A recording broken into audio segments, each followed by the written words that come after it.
temblaron los hienas con solo mencionar el nombre Mufasa? Yo he escuchado algunas palabras que son aterradoras también. Por ejemplo, cuando escuchaba a mi mamá gritar el nombre completo de mis hermanos, temblaba.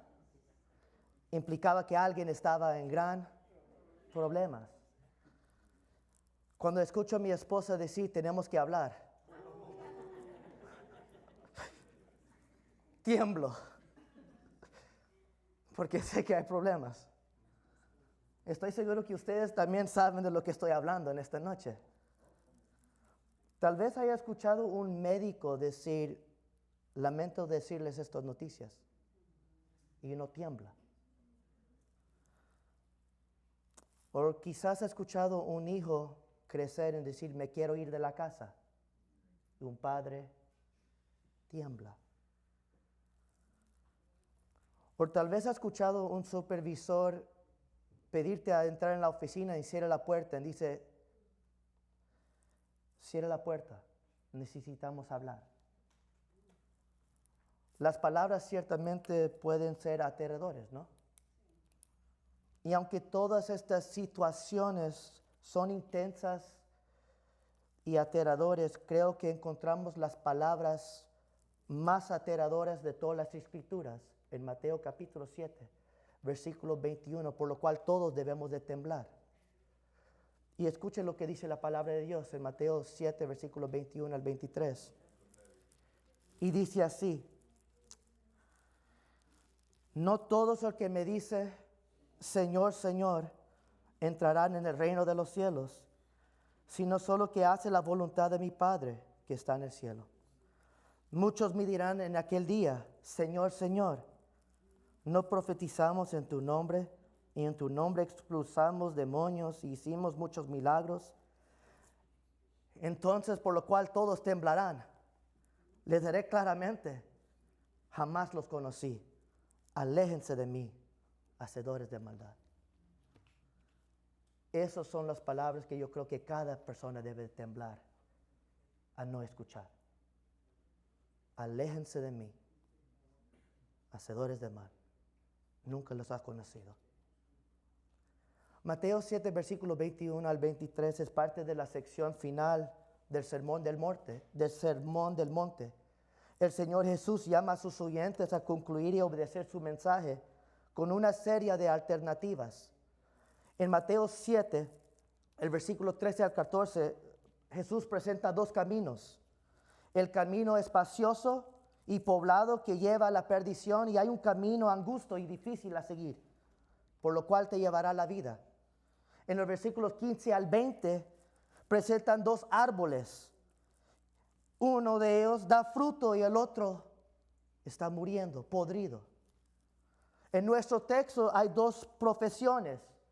Hay algunos que profesan y viven conforme que Jesús es su Señor, y hay otros que profesan con sus labios, pero sus corazones están apartados de Él.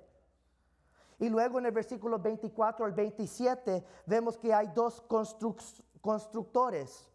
El sabio que edificó su casa sobre la roca y el otro que construyó su casa sobre la arena. Este texto es el más perturbador de estos contrastes. Los otros pasajes contrastan a los que son verdaderamente justos de los que son obviamente malvados. Pero nuestro texto contrasta a los verdaderamente justos de los aparentemente justos. Hay algunos que aparecen que son justos, pero ante los ojos de Dios son malvados.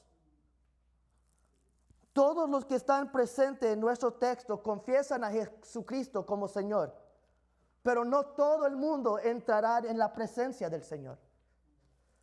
Muchos de ellos han profetizado, expulsaron demonios y realizaron milagros en el nombre del Señor. Asumieron que iban a ir al cielo, pero están en el camino a la separación eterna de Dios. Y esta advertencia sobre las suplantaciones espirituales es una llamada de atención para todo creyente profesante. Asegurarse de que su reclamo de salvación sea real. Segundo de Corintios, capítulo 13, versículo 5, dice algo muy importante. Y cuando lo estuve leyendo y haciendo mi devocional, me impactó. Pablo dijo estas palabras: examínense para ver si están en la fe. Escuchen lo que Pablo le está diciendo a los cristianos. Examínense para ver si están en la fe. Pruébense a sí mismos. ¿No se dan cuenta que Cristo Jesús está en ustedes? A menos que fracasen en la prueba. Lo que quiero hacer hoy en esta noche, tal como lo tengo que hacer conmigo, es hacer la prueba. Si eres verdaderamente salvado. Si verdaderamente conoces al Señor. Sabes, la más grande noticia en este mundo es ser salvo. Pero la segunda noticia más grande es estar seguro que eres salvo. Dios Padre quiere que seas salvo y seguro que vas al cielo. El Señor también quiere corregir a aquellos que andan en una falsa presunción de su salvación. Es hora de examinarnos espiritualmente como iglesia. ¿Estás seguro de que eres salvo? ¿Estás seguro de que has nacido de nuevo? ¿Estás seguro de que estás libre del castigo eterno del pecado? ¿Estás seguro de que vas al camino al cielo? ¿Estás seguro de que entrarás en el reino? Y la advertencia del Señor da 3 formas de probar su reclamo de la salvación. Y la primera es esto: pon a prueba tu confesión del nombre del Señor. Pon a prueba tu confesión del nombre del Señor. En Jueces capítulo 12, versículo 1 al 6, leí una historia muy interesante. En Jueces capítulo 12 registra una guerra civil iniciada por un pequeño disputo. Jefté, el juez, derrotó a los amonitas, un enemigo constante del pueblo de Dios. Entonces los hombres de Efraín se levantaron en armas contra Jefté por no buscar su ayuda contra los amonitas. Jefté le había informado que él y sus pueblos, los galaditas, tenían un disputo con los amonitas. Y cuando pidió ayuda de los efraimitas no respondieron. Por lo cual él tenía que hacer lo que tenía que hacer: destruir a los amonitas. Pero esto resultó en una guerra civil entre los galaditas y los efraimitas. Los galaditas tomaron los vados del Jordán, y cuando los fugitivos de Efraín intentaban cruzar el Jordán, los hombres de Galad preguntaban esta pregunta: ¿eres efraimita? Y los de Efraín decían: no lo somos. Trataban de negar de dónde eran. Pero le hacían una pregunta y le decían: ok, si no eres de Efraín, muy bien, di la palabra Shibolet. Pero ellos decían Sibolet, porque no podían pronunciar la palabra correctamente. Lo agravaban a ellos mismos. Y en los vados del Jordán los mataban, los galaditas. No, es una historia un poco interesante, porque el término Shibolet se usa hoy en día para hablar de contraseñas para los cuales las personas son permitidos o no permitidos a entrar. En Mateo capítulo 7, versículos 21 al 23, trata sobre de uno de los grandes Shibolets que uno puede decir. El título, el Señor. El Señor se usa 4 veces en estos 3 versículos. El Señor.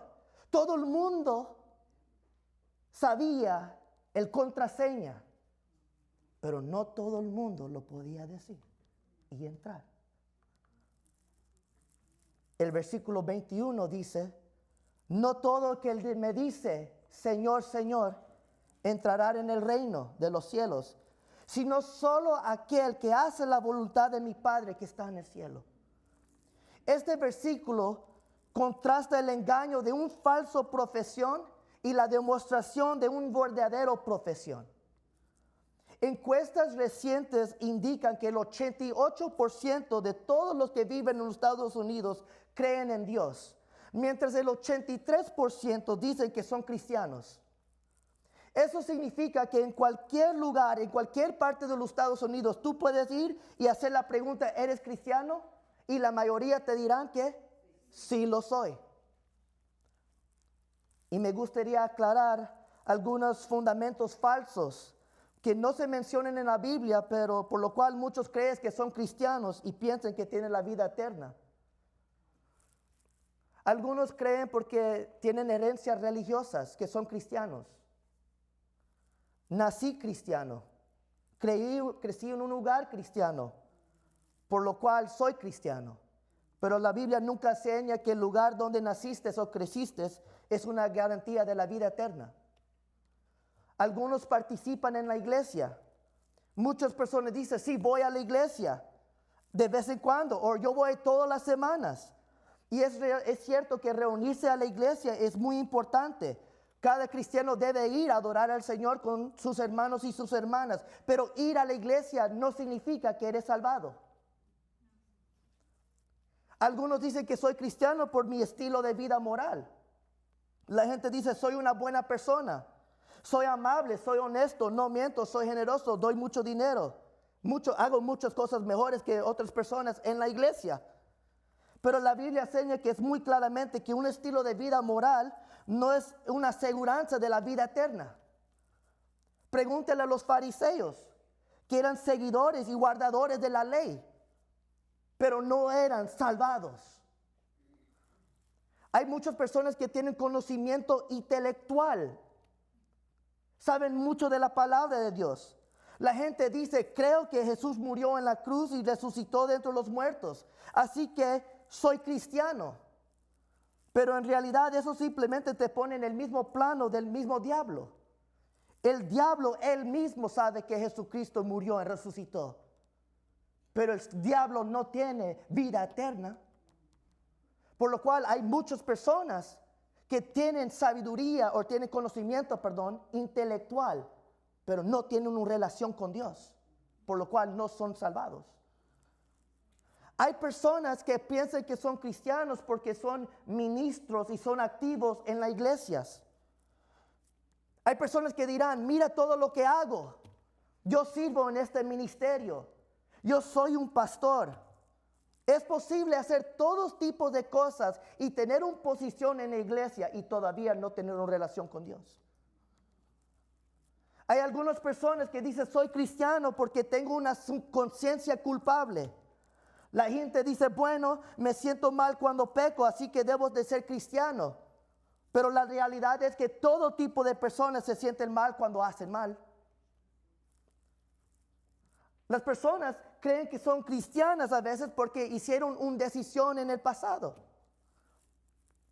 Escuché a la gente decir alguna vez, sé que soy cristiano porque recuerdo cuando firmé esa tarjeta, cuando oré y hice esa oración, cuando yo dije esas palabras. Recuerdo dónde estaba sentado cuando hice eso. Pero quiero tener mucho cuidado porque muchos verdaderos seguidores de Cristo pueden recordar el momento exacto en que pusieron su fe en Cristo y su corazón y su vida cambiaron para siempre. Pero al mismo tiempo, hay muchas personas que firmaron una tarjeta, rezaron una oración, dijeron algunas palabras, caminaron por el pasillo, vinieron aquí, alguien oró por ellos y sus vidas todavía no han sido entregadas a Cristo. Por favor, escuchen esto.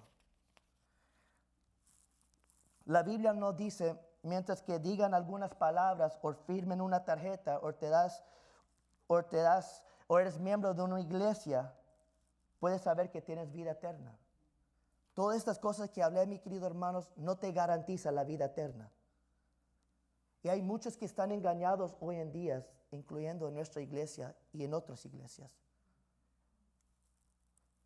Y hay personas que tienen el engaño de una falsa profesión de fe. En Mateo capítulo 7, versículo 21, Jesús dice, no todo el que me dice Señor, Señor, entrarán en el reino de los cielos. Jesús deja claro que todos los que entran en el cielo lo llamarán Señor. Pero no todo lo que le llaman a él Señor entrarán en el cielo. Todos los que hablan del cielo no van a entrar en el cielo, mi querido hermanos. John MacArthur escribió, la mera devoción profesada a Cristo no es más que otro beso de Judas. Y nosotros debemos orar por aquellos fuera de iglesias que niegan el señorío de Cristo. Pero también debemos orar por aquellos en la iglesia que solo hablan de labios para afuera también. Cualquiera puede tomar el nombre de Cristo y identificarse como cristiano, identificarse con el Señor y no nacer de nuevo. Así como cualquiera puede comprar una camiseta de Barcelona o de Real Madrid y lucirla con orgullo sin tener ninguna afiliación con el equipo. Simplemente decir algo no lo hace así. Lo que decimos que creemos no tiene un significado real por sí mismo. Es la forma en que vivimos lo que da testimonio de que somos una nueva creación. Si tu vida no honra el señorío de Cristo, no importa cuánto digas, cuánto cantas o cuánto gritas, cuánto das. No importa cuántas veces dices Señor, Señor. En Lucas capítulo 6, versículo 46, Jesús hace la pregunta, ¿por qué me llamas Señor, Señor, pero no haces lo que yo digo? Leí un poema que me tocó durante esta semana y el poema se llama ¿por qué me llamas Señor? ¿Por qué me llamas Señor, Señor y no haces lo que digo? Y así dice el poema. Me llamas el camino, pero no me andáis. Me llamas la vida y no me viváis. Me llamas maestro y no me obedeces. Me llamas pan y no me coméis. Me llamas verdad y no me creéis. Me llamas Señor y no me sirves. Si te condeno, no me culpes. Palabras fuertes. Pero aquí también en nuestro pasaje podemos ver la demostración de una verdadera profesión de Cristo. El título Señor se usaba en los días de Jesús como un señal de respeto, tal como usamos hoy en día Señor o Señora. Pero el contexto aquí expresa más que respeto cuando se dirige a Jesús como Señor. Estos creyentes profesantes no solo llaman a Jesús Señor, sino que lo llaman Señor, Señor, expresando un fervente devoción a Cristo. Sin embargo, en el versículo 21 dice, no todos el que dice Señor, Señor, entrarán en el reino. La tensión está entre lo que dices y lo que haces. Para entrar en el reino de los cielos no basta la mera confesión de Cristo como Señor.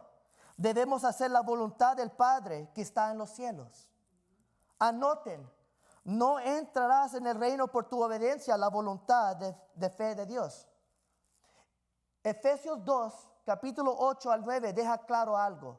Mi querido hermanos, la salvación no se gana por obras. La salvación se gana por medio de lo que Cristo Jesús hizo, lo cual predicamos este domingo. Efesios 2, versículo 8 al 9 dice así, porque por gracias ustedes han sido salvados mediante la fe. Esto no procede de ustedes, sino que es el regalo de Dios, no por obras para que nadie se jacte. La salvación no se gana. ¿Estamos de acuerdo? La salvación no se gana. La salvación ha sido comprado por medio de Cristo Jesús. Es un regalo de Dios. Debes confiar en Cristo y solo Cristo para ser salvado. Romanos capítulo 10, versículo 9 dice, si confiesas con tu boca que Jesús es el Señor y crees en tu corazón que Dios lo levantó de los muertos, serás salvo. Marcos capítulo 1, versículo 15 dice, arrepiéntese y creen en el Evangelio. Y el Evangelio es la noticia de lo que Cristo Jesús hizo en la cruz. Entendemos que la salvación lo obtenemos por medio de Cristo y lo que Cristo hizo. Pero no puedes llegar al cielo sin obediencia a lo que Cristo te dice hacer. Entendemos que la salvación Cristo lo da. Pero si Cristo es tu Señor, obedecerás lo que el Señor te dice. Dios quiere que usted reconozca su autoridad. y que le obedezcamos. El Evangelio llama a las personas a morir al pecado, a morir a sí mismo y a vivir por Cristo y solo Cristo. Lo que Jesús está diciendo, basta con hablar. No me llames Señor con tus labios, pero sino con tus acciones. Cuando un hombre sigue presumiendo y fanfaroneando, no sé si dije esa palabra correcto. Oh, good, okay. Sus amigos le dicen, y no es que si han escuchado este dicho, pon tu dinero donde está tu boca. Put your money where your mouth is. Pon tu dinero donde está tu boca. Pare de hablar y demuestra. En un cierto aspecto es la misma cosa que Jesús está diciendo en este pasaje. Pon tu dinero donde está tu boca. Ponga tu tiempo donde está tu boca. Ponga tus relaciones donde está tu boca. Ponga tu devoción donde está tu boca. Ponga tu obediencia donde está tu boca. Pare de hablar y vive lo que hablas. Pero también podemos ver que Él prueba su compromiso con el nombre del Señor. En el versículo 22, el versículo dice así: muchos dirán en aquel día, Señor, Señor, ¿no profetizamos en tu nombre y en tu nombre expulsamos demonios y hicimos muchos milagros? Y este versículo da dos detalles sobre el juicio de Dios, mis queridos hermanos. Primero, es el Señor Jesucristo que será el juez en ese día. Note lo que el Señor dice. Muchos me dirán en aquel día. Jesucristo está hablando con su audiencia. Y Él está diciendo a los que le están escuchando, miren, si tú estás esperando por ese día de juicio, yo seré el que te estará juzgando. Los judíos en ese tiempo, yo me imagino que temblaban a escuchar eso. Y algunos se enojaron. Porque para los judíos, ellos anticipaban el día del Señor, cuando Dios recompensara a los justos y juzgara a los impíos. Pero aquí Jesucristo mismo le está diciendo a su audiencia, yo soy ese juez. Por lo cual allí, Mufasa, temblaban. Y mis queridos hermanos, el Nuevo Testamento está de acuerdo con ese dicho que Jesús va a ser nuestro juez. Pablo dice en Hechos capítulo 17, versículos 29 al 31, dice así: por tanto, siendo descendientes de Dios, no debemos pensar que la divinidad sea como el oro, la plata o la piedra, escultura hecha como resultado del ingenio y de la destreza del ser humano. Pues bien, Dios pasó por alto aquellos tiempos de tal ignorancia, pero ahora manda a todos, en todas partes, que se arrepientan. Él ha fijado un día, y escuchen, Él ha fijado un día que juzgará al mundo con justicia por medio del hombre que ha designado. De ello ha dado pruebas a todos al levantarlo de entre los muertos. Mis queridos hermanos, Jesús será el juez divinamente designado en ese día de juicio. Por lo cual, el segundo detalle de este día es el informe que da el juez. El versículo 22 dice, muchos me dirán en aquel día. Jesús dice que se llevará una gran sorpresa en el día de juicio. Estos falsos creyentes estarán tan en shock, tan sorprendidos, que desfiarán la validez del juicio del Señor. Sin embargo, algunos tratarán de defender su caso para entrar. Dirán, ¿no profetizamos en tu nombre y en tu nombre expulsamos demonios y hicimos muchos milagros? Y curiosamente, Jesús no responde a esa pregunta. La ausencia de una respuesta directa sugiere que estaban diciendo la verdad. Ellos habían profetizado, ellos sacaron demonios y es cierto que realizaron milagros. Sin embargo, no entrarán en los reinos de los cielos por las cosas que hicieron. A Dios no le impresiona las cosas que nosotros hacemos en esta tierra. De hecho, las buenas obras a los que apelan en el versículo 22 son las cosas que los mantienen fuera del reino. Estos falsos creyentes no sabían que las buenas obras no impresionan al Señor. Y mis queridos hermanos, por favor, no se dejan de engañar. A lo largo de la Escritura vemos a Dios usando a aquellos que se oponen a Él para cumplir su voluntad. Se van a escuchar, por ejemplo, ¿se recuerdan del burro que Dios usó? ¿De quién? ¿De Balaam? Pregunta, ¿era el burro salvado? Dios usa a quien quiere usar para cumplir su voluntad. Dios usó al rey Nabucodonosor, quien era conocido como uno de los peores y más malvados reyes, y Dios le usó para hacer su voluntad.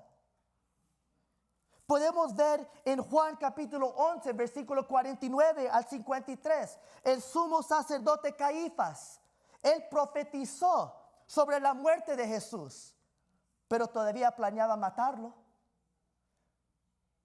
Podemos ver en Mateo capítulo 24 que hay falsos profetas y falsos maestros que hicieron grandes maravillas y grandes milagros.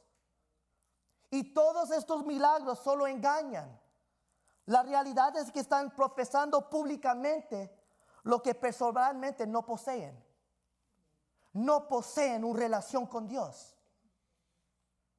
Por lo cual, el problema no es que muchas personas que han profetizado, expulsaron demonios y realizaron milagros están en el camino al infierno. El problema es que nadie aquí, ninguno de nosotros hemos hecho cerca de este tipo de buenas obras. ¿Alguien aquí ha expulsado un demonio? Hablamos luego, pero el punto de lo que estoy tratando de decir, mis queridos hermanos, yo no he visto a nadie hacer esto en estos días. Pero lastimosamente, aunque no hemos visto estas cosas ser actuado, muchos cristianos dependen de las obras de lo que hacen hoy en día como si están salvados. Por ejemplo, ir a la iglesia. Espero que Dios me deje entrar porque no ha fallado ningún servicio. Espero que Dios me deje entrar porque le ha servido fielmente. Mis queridos hermanos, lo que tú y yo hacemos puede impresionar al hombre, pero no impresiona a Dios. Por lo cual, no pongas tu mirada en el hombre, porque el hombre te engañará. Pero quien conoce el corazón del hombre es Dios. Por lo cual, no se enamore, no exalten al predicador, no exalten al servidor, exalte a Cristo. Pero esto es un cuidado para nosotros, porque las obras que hacemos no impresionan a Dios.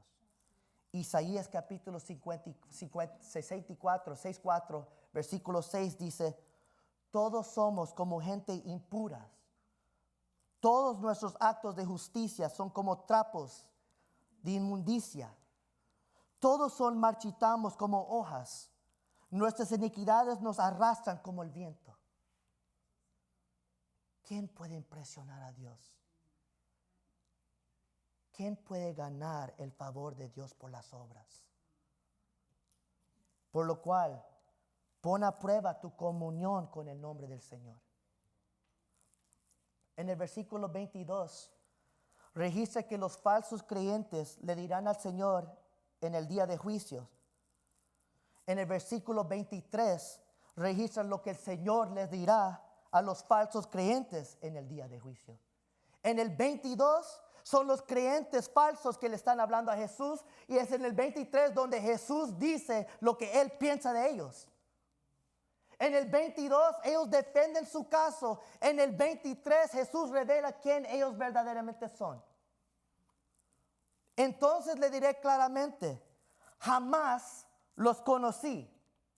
Aléjense de mí, hacedores de maldad. La Reina Valera dice: y entonces les declararé. La palabra declarar indica un anuncio solemne, formal y público. Pero la palabra declarar en griego, el homolego, generalmente se traduce como confesar en el Nuevo Testamento. Es un término legal que se refiere al testamento oficial. En el día de juicio, mi querido hermano, el juez que juzgará a todo el mundo, él también será aquel que testificará contra él que está ahí. El juez que juzgará es también aquel que testificará de todo lo que ha visto. Es el Señor que determina el destino eterno. No es lo que tú dices al Señor. Es el Señor lo que el Señor dirá de ti. En el versículo 23 describe 3 aspectos del juicio inminente para los que creen que son salvos. El Señor declara tu falta de relación. En el versículo 23 dice, entonces le diré claramente, jamás los conocí. ¿Puedes profetizar? ¿Puedes echar demonios afuera? ¿Puedes hacer milagros? ¿Puedes predicar? ¿Puedes cantar? ¿Puedes usar tus dones? Lo que sea. Sin embargo, puedes estar enfrente del juez y todavía tienes que presentar quién tú eres. Damos muchas énfasis sobre la importancia de conocer a Cristo. Nuestra iglesia le decimos a nuestros miembros, busquen su palabra, lean, conozcan más de Dios, pasen más tiempo con Él. Lo cual es importante, pero es más importante que el Señor te conozca a ti. Jesús es digno.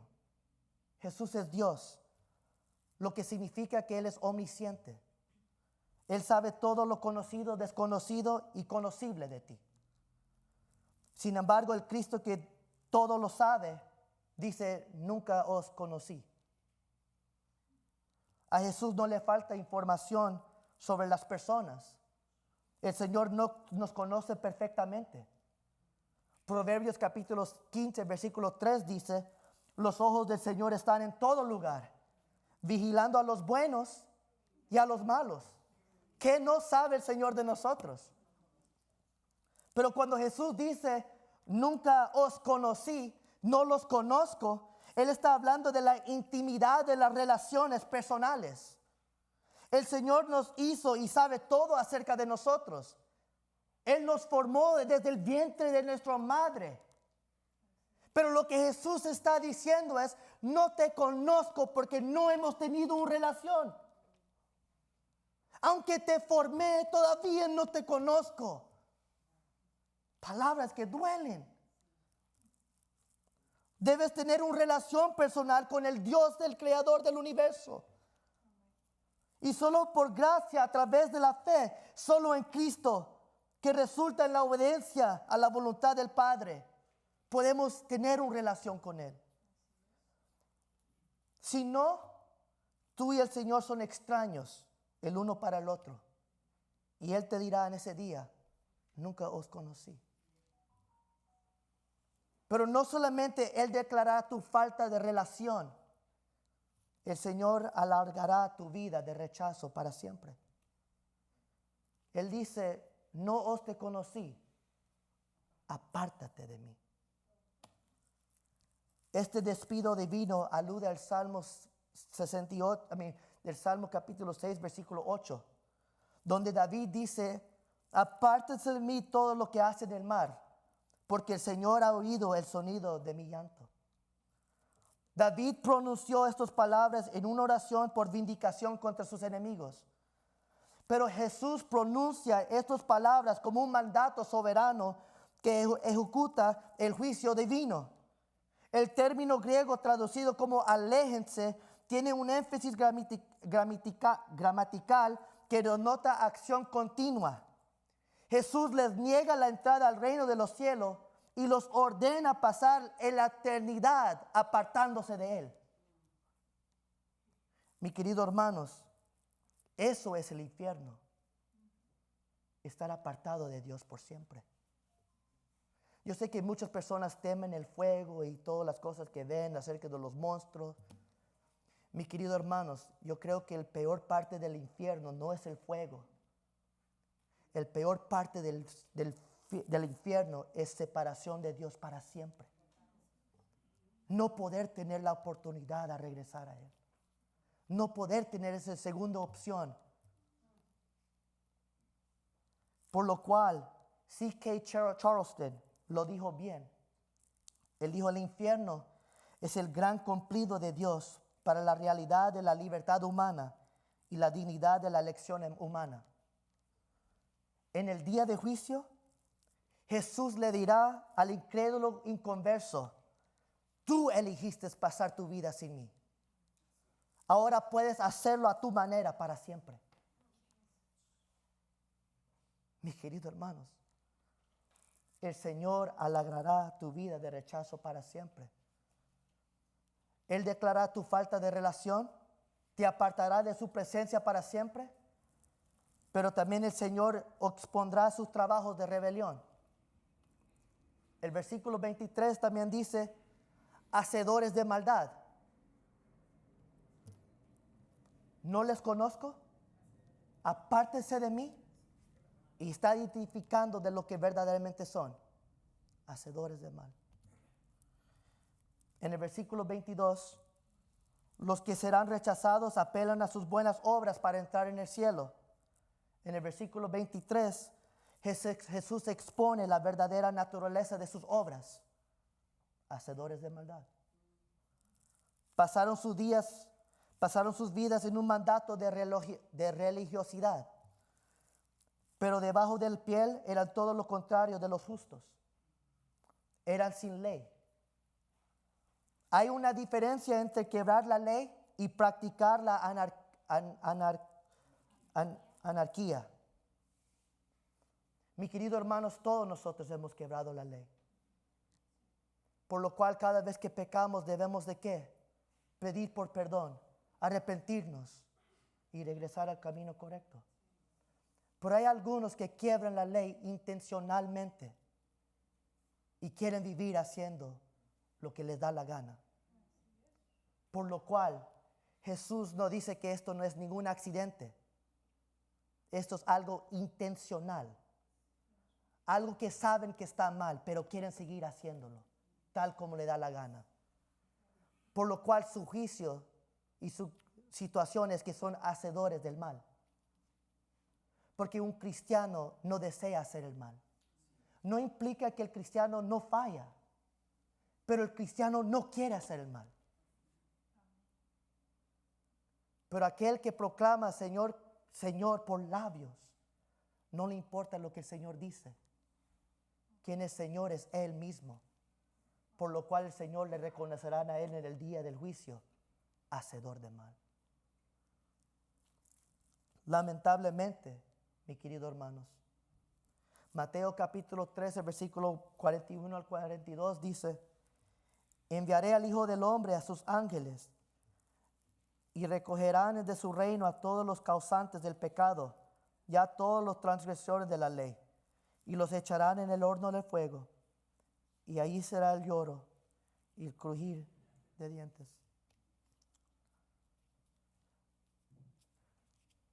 Esto es un texto un poco extraño para ser para una Santa Cena. Un poco extraño, pero el Señor me lo estaba poniendo en mi corazón durante la semana. Y me pongo a pensar, ¿por qué? Porque nosotros como iglesia hemos estado moviendo ahorita mismo diciendo, hermanos, queremos predicar el Evangelio. Queremos predicar el Evangelio. Queremos predicar el Evangelio. Pero no podemos proclamar algo que no hemos experimentado. Y no podemos impactar vidas si nuestras vidas no han sido impactadas por el Evangelio. Por lo cual, ¿cómo puedes evitar este terrible destino en el día de juicio? ¿Cómo tú puedes evitar que el Señor te diga a ti, apártate de mí, no te conozco? En el versículo 24 al 27 dice algunas palabras muy importantes. Y escucha lo que dice el 24 al 27. Por tanto, Todo el que me oye estas palabras y las pone en qué, es como un hombre prudente que construye su casa sobre la roca. Cayeron las lluvias, crecieron los ríos y soplaron los vientos y azotaron aquella casa con todo. La casa no se derrumbó porque estaba cementada sobre la roca. Pero todo el que me oye estas palabras y no los ponen en práctica es como un hombre insensato que construye su casa sobre la arena. Cayeron las lluvias, crecieron los ríos, soplaron los vientos y azotaron aquella casa. Esta se derrumbó y grande fue su ruina. La única forma de escapar del peligro de un falso aseguranza en el día de juicio es buscar refugio en la palabra de Dios y obedecer la palabra de Dios y ser transformado por la palabra de Dios.